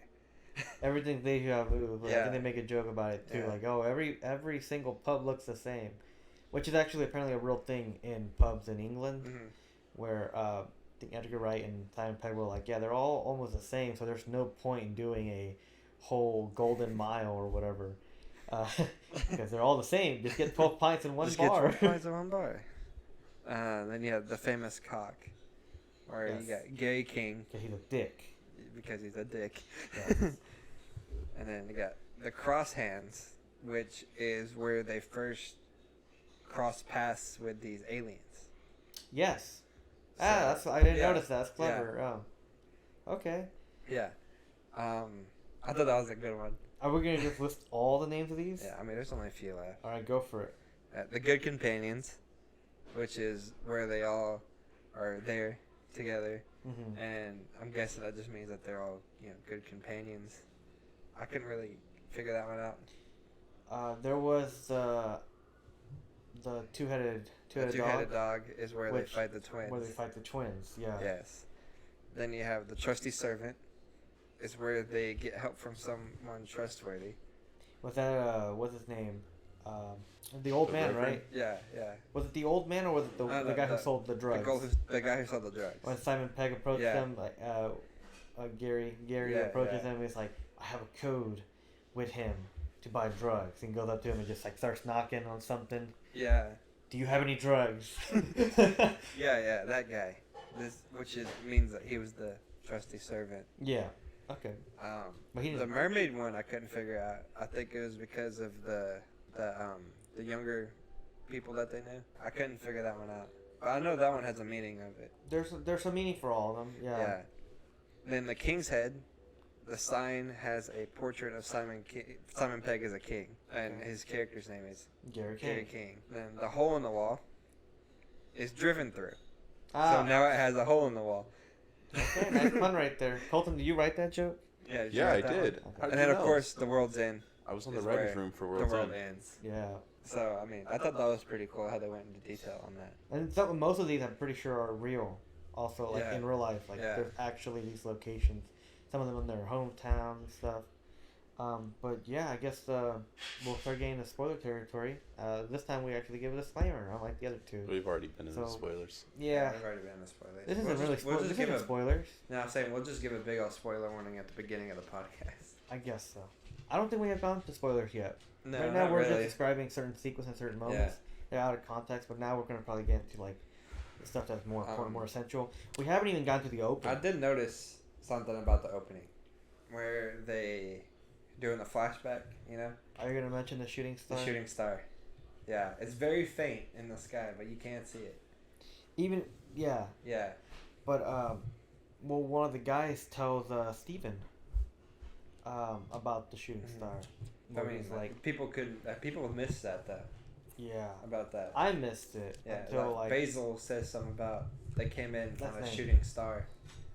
came out on a shooting star. And they only took a few. Yeah. This is basically Invasion of the Body Snatchers. Yes. But done different. It's a shooting star. It started with only like a few, and then it's been 15 years since that one night, right? It's been like 15, 20. 20 years, I think so. Yeah. Yeah, most of the whole town, or the majority of it's taken. Yeah, no, that opening, has a very 90s look to it. Clothing, style, the camera, and the font. Because every time they put The their font, name, their yeah. font. And then eventually, once like they're older and they're being reintroduced again, it's just like a normal, modern, bland font. I didn't notice that actually. You didn't? I didn't. You didn't I notice didn't that? notice that. Yeah. Yeah. And Gary King is just describing that this was like the best night of his life. And there's like the kind of very sad joke where he's like, I said that that no night could ever be like this. The life couldn't get any better. And you know what? I was absolutely right. Yeah, that's. And he's kinda like sad. bragging about it. And it looks like he's in a room like at rehab Yeah. for I alcoholics. think it's probably like an AA meeting. Yeah. like an AA meeting. A bunch of people sitting around in a circle Yeah. talking about, hi, my name's Gary. Hi, Gary. Yeah. Yeah. And then immediately after that, where he's describing his friends, how everybody went down. One person was out like very early on, and a second person was out left on the bench after they were high, and there's only 3 of them left, but they didn't even finish it. They just went home. They just went on the hill. Yeah, and the they hill. looked at the sky, which is set up for foreshadowing, almost like the other two. Everything that Everything. these guys do. So many setups, so many that you miss. We haven't even talked about a lot of other Dude, there's stuff. a lot. There's so much. It's dense. It's very packed. And then they're doing a sequence where, like in not one shot, they're transitioning Yeah. to like transitions. every other character, showing where they're at in their life, while Gary is changing in a room with a bunch of bottles on the table next to his TV. You know, Very small apartment too. very tight, small. Yeah. Well, that's not an apartment. Well, you know what I mean. It's, like- he's in a room. yeah, Yeah, which we'll get to. I lost my focus. It's sad. It's sad. Yeah, it's a lot of foreshadowing, showing that how alcoholism, And how lonely Gary is. how lonely Gary is. Because a lot of his friends, he's not close to them anymore. Mhm. Really, not really. Peter. Peter, There's Steven. Steven, and then There's Andrew. Then there's who's the fourth? I think it's he's the realtor. Realtor. Yeah. I can't say that word. what's his name? Jesus Christ. I'm blanking. I'm blanking. He plays the Hobbit. He plays the Hobbit. He plays the Hobbit. He has the Bluetooth. Yeah, I know who you're talking I about. know who don't you're his- talking I don't about. know his name. Trying to think Dang. of it. Let's see here. Hold on. He's Oliver. Oliver. He was the first one to go. Whoops. Spoiler. Whoops. We're already in spoiler territory. Yeah, no, it's awesome. It's great. They're all great characters. They're all very likable. Yes, and then But the way that they all meet is because of Gary.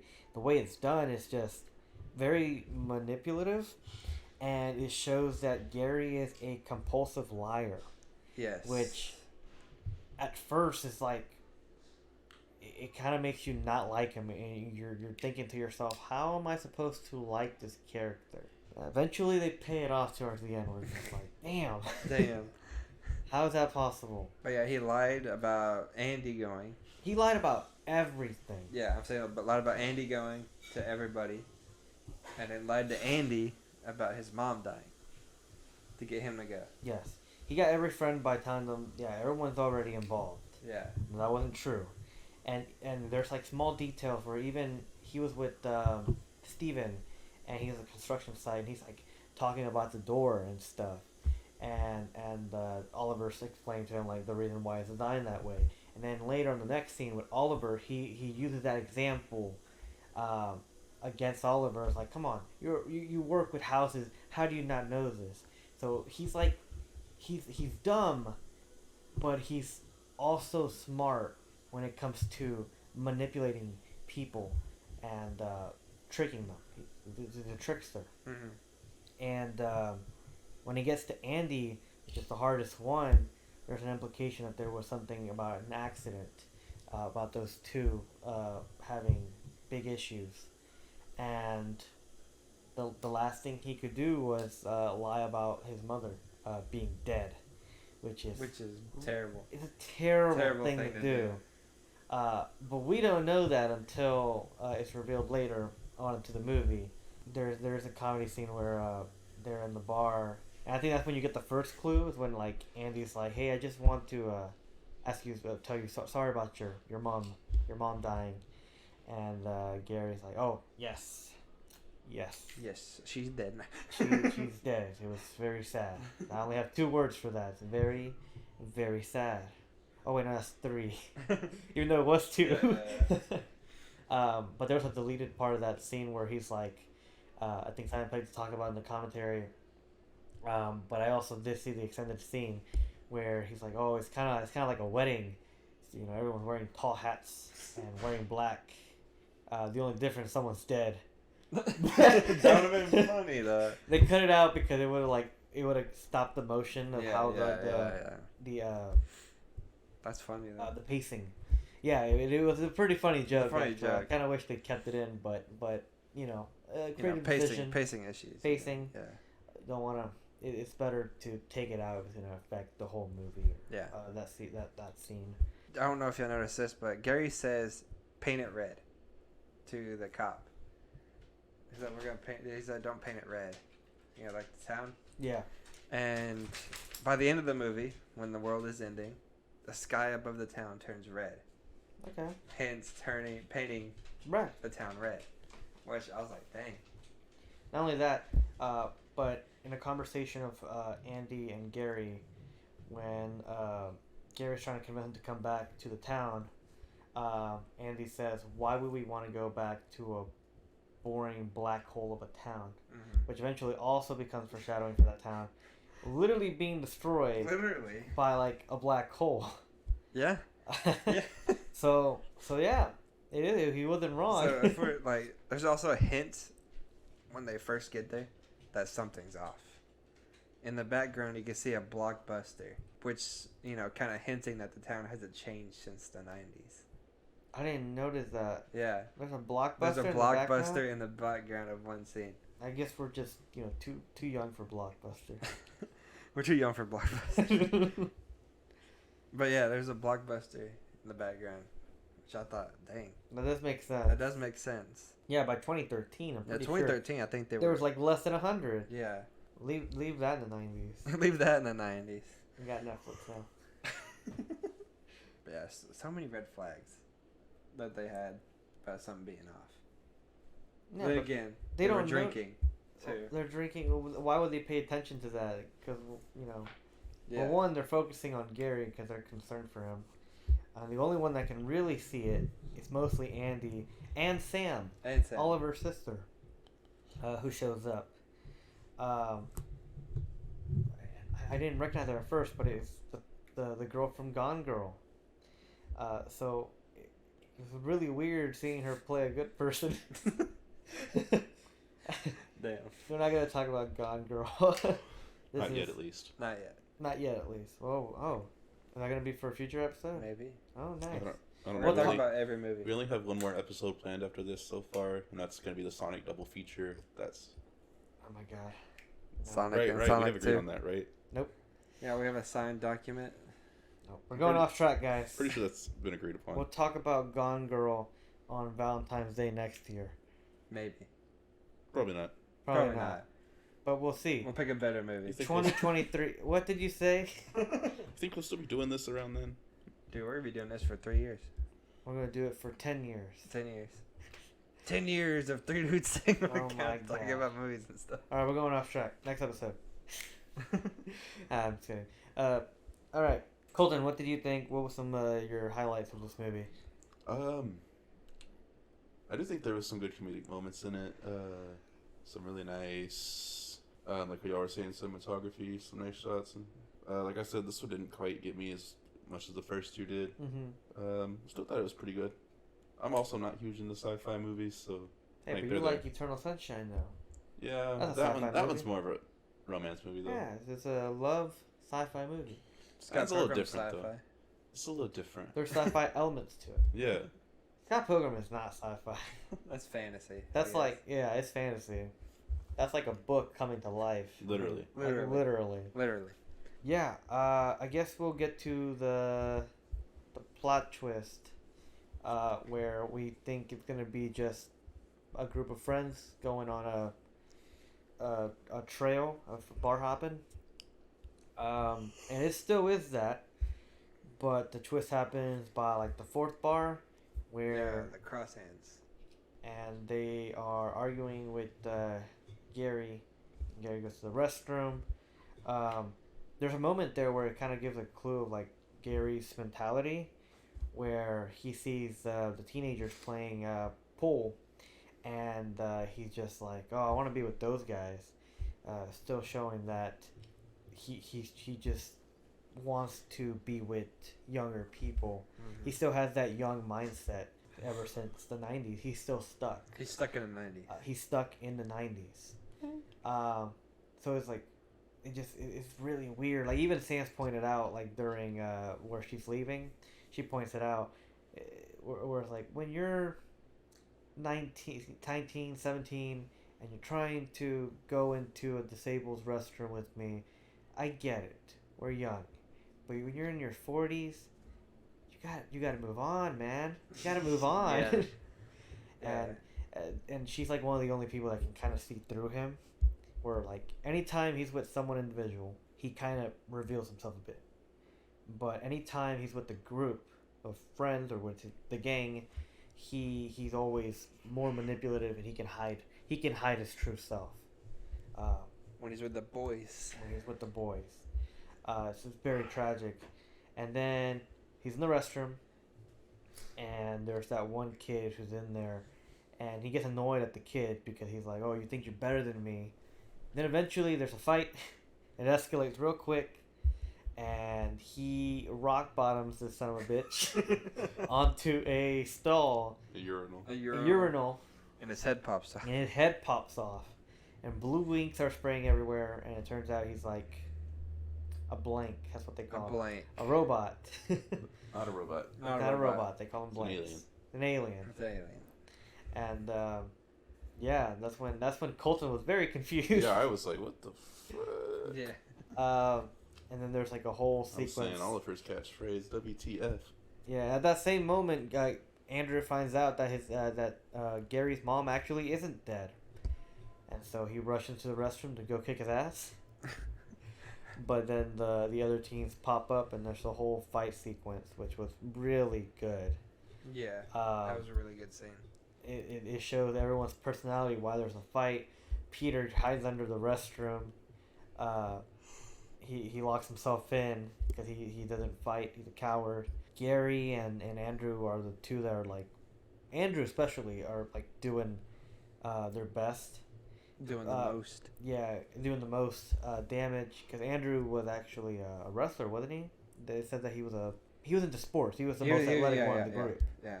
So that makes sense. But there's also foreshadowing for this. From the opening and from the color scheme, it foreshadows that Oliver and Peter are both going to die. Because those two are wearing blue, and the beginning of the the beginning when they're introduced and when they meet up, they're wearing blue as they're already about to change with the town. I didn't notice this. What the heck? But this was brought up, and I was looking into it. I was like, what? I didn't notice that. What? And the way they walk together, they walk in the same pattern. Sean's in the middle.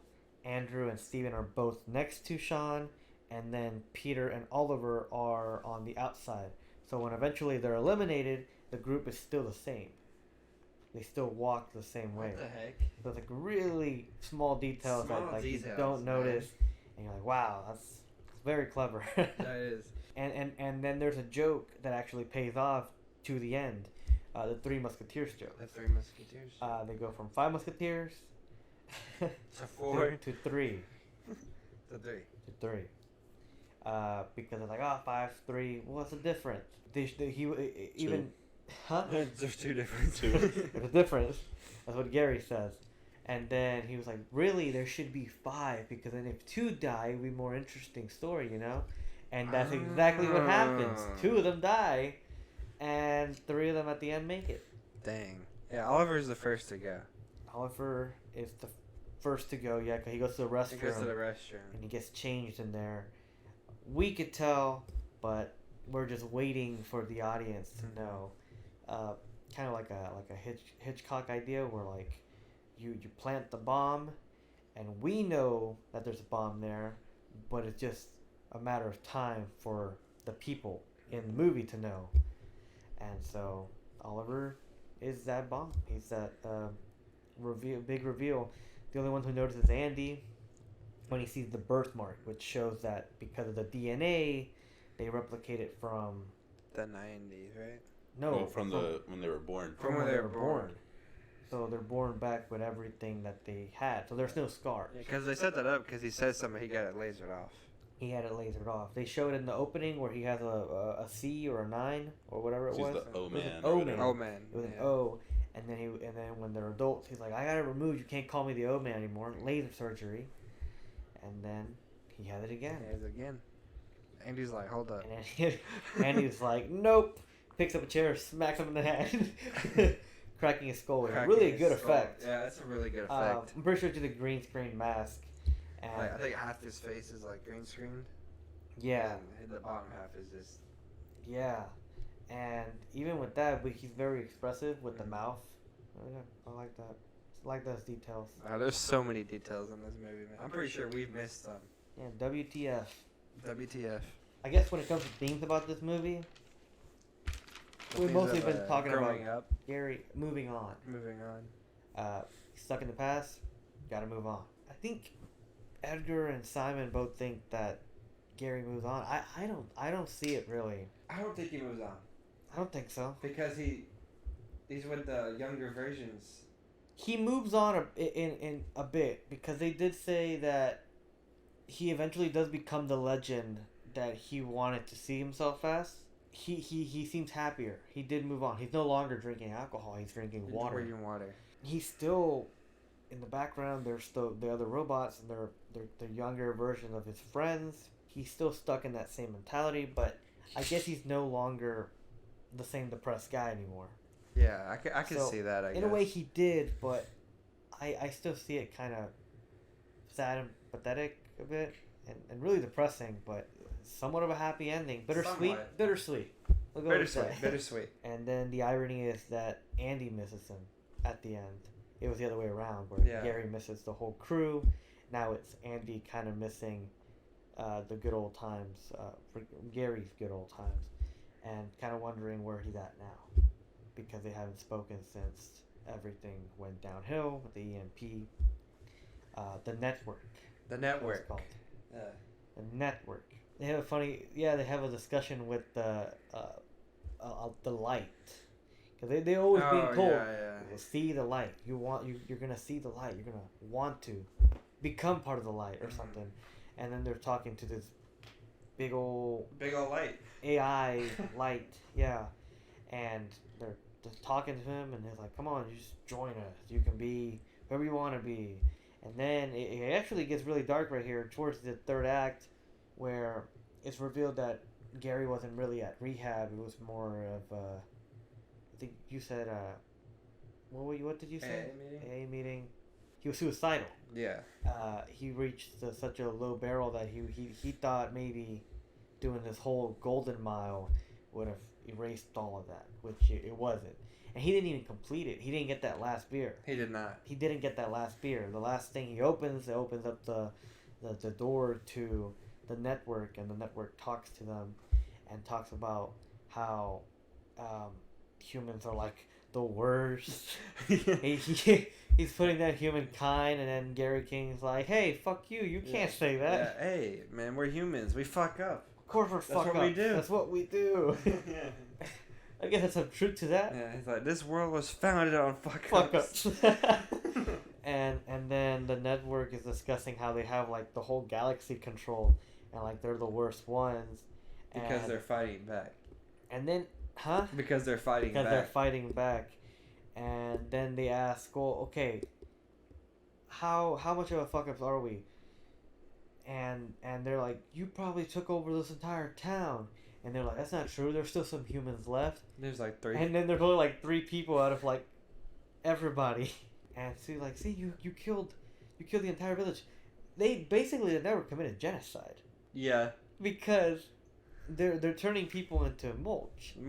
They're mulching them. They're becoming soil. Like they munch them up into bits, Yeah. and then they become part of the dirt. Yeah. Is what they said, which is dark as Dark. hell. That's really dark. Yeah, seems like there's always like I think when it comes to Shaun and this one, there's that dark reality creeping in, and this one introduces suicide and genocide. Oh, Shaun of the Dead also has suicide. Yeah. But they talk about it. Or there's getting off track. Liz and Shaun are like thinking, well, how should we go? Should we shoot ourselves in the head? Who would do who? Yeah. That was actually kind of funny. It was kind of funny, but it's like dark humor. The dark And you're humor. Like they're really thinking about killing themselves though, because they think they're stuck in the basement of the bar. But in this one, they're in another basement, kind of, In a bar.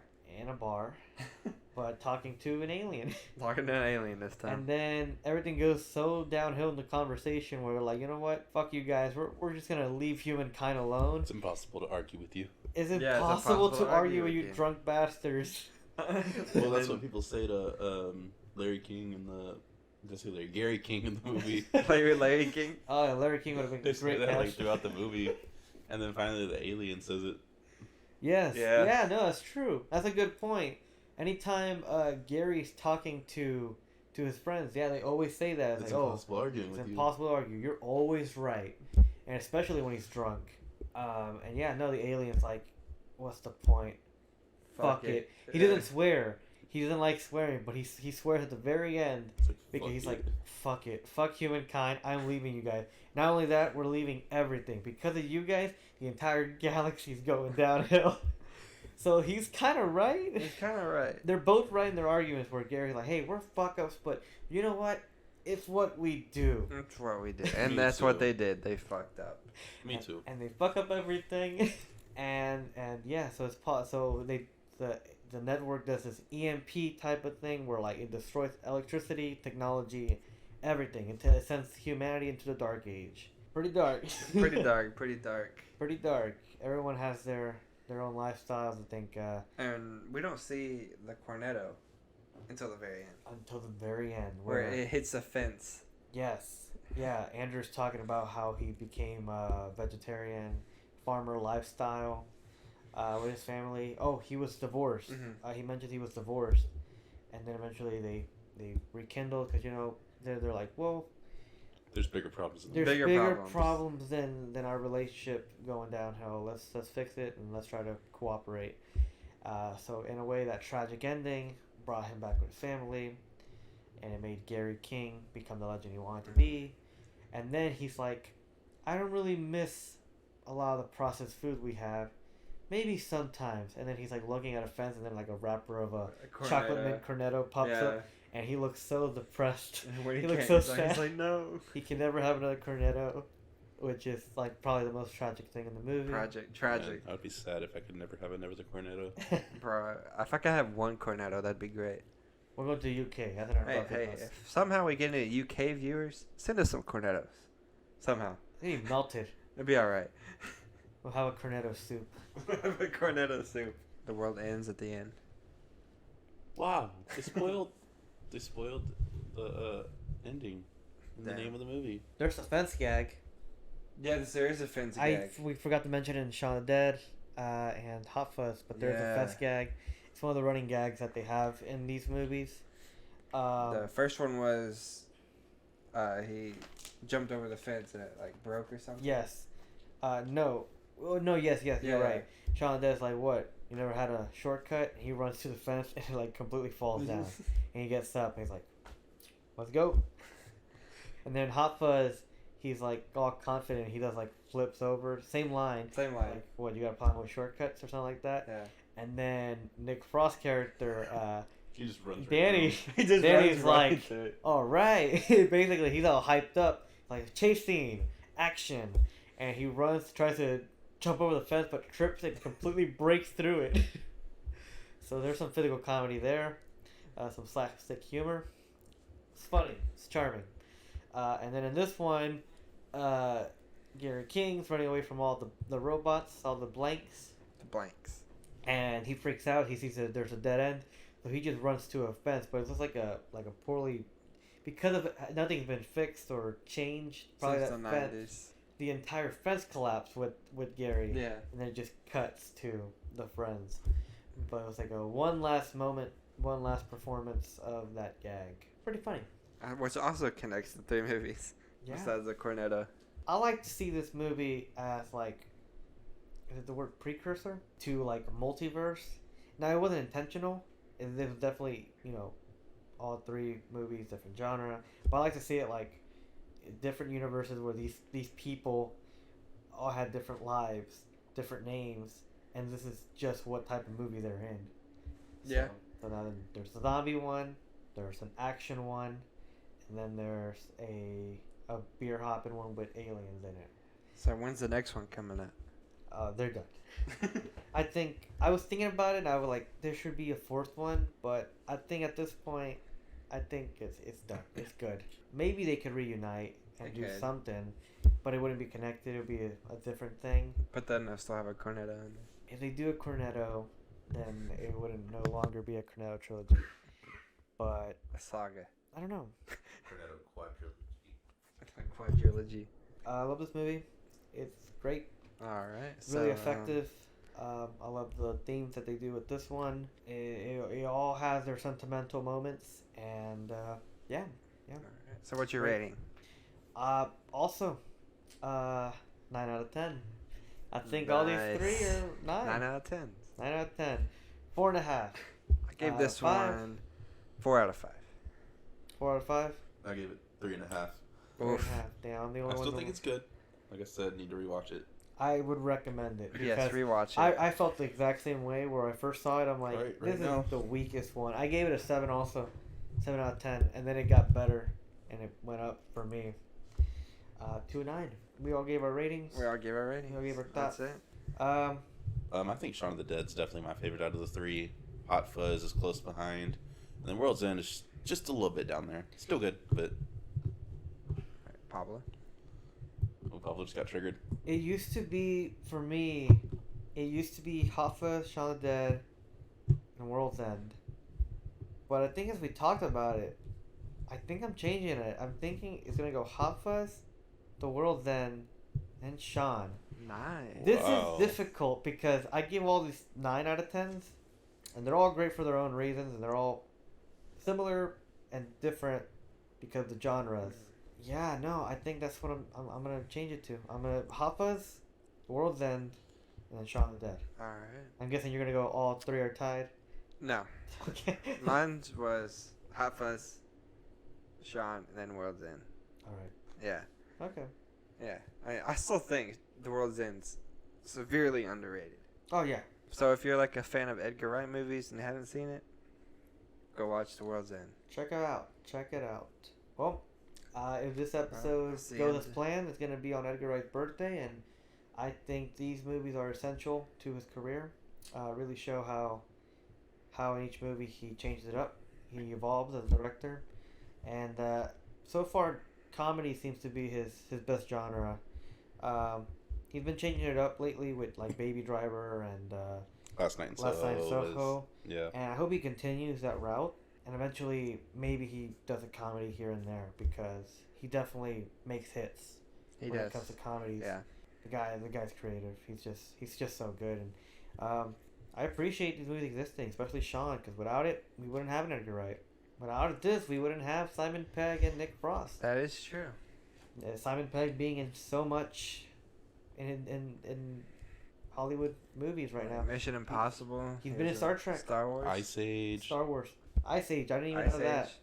He plays Buck, right? Yeah, I think so. In the third Ice Age movie. I think so. I think he's in the fifth one I too. don't I haven't know. seen that one though. I didn't even know there was a fifth one. That's the one where they go to space or Podcast something. number 4? No. Yeah, we're doing all 5 movies and the All Disney 5 Ice Age movies. and the No. Disney Plus movie too. Yeah. There's Stop 6 movies. 3-part episodes. Let's 3-part go. episodes. Alright, so just an appreciation. Happy birthday to Edgar Wright. Happy birthday, Edgar Wright. Great guy. Happy birthday, boy. He's probably not gonna listen to this, of course. Probably not.